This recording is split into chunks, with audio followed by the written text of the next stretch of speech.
আজ কিন্তু বার্টিকাল নিজের হাতে রান্না করবে বেশিরভাগটাই, তাই আমিও একটু হেল্প করতে চলে এলাম। ওকে পরে দেখতে দেখতে আমাদের আরেকজন গ্রুপ মেম্বারও চলে এলো। স্কুল ছেড়েছি সেই কবে, এতদিন পর দেখা হয়ে সত্যিই ভালো লাগছে।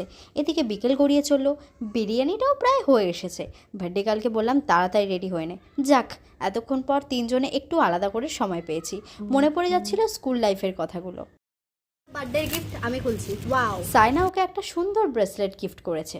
সন্ধে হতেই দেখলাম ওর দাদারা ডেকোরেশনও কমপ্লিট করে ফেলেছে। এই কেকটার টেস্ট সম্পূর্ণ আলাদা ছিল। আমাদের কথা ছিল কেক কেটেই আমরা বেরিয়ে আসবো, যেহেতু রাত হয়ে গেছে। তখন বাজে প্রায় 8টা, শুরু হলো সেলিব্রেশন। এবারে ওর বার্থডেটা ফ্যামিলি আর ক্লোজ ফ্রেন্ডদের মধ্যেই সীমাবদ্ধ ছিল। ক্যামেরাম্যানকে খাওয়া লাইভ চলছে না ভিডিও চলছে। এরপর তাড়াতাড়ি কেক আর মিষ্টি খেয়েই রওনা হলাম বাড়ির উদ্দেশ্যে। লেট তো একটু হয়েছে, আর আমার ভাগের বিরিয়ানিটা কিন্তু আমার সাথেই চললো।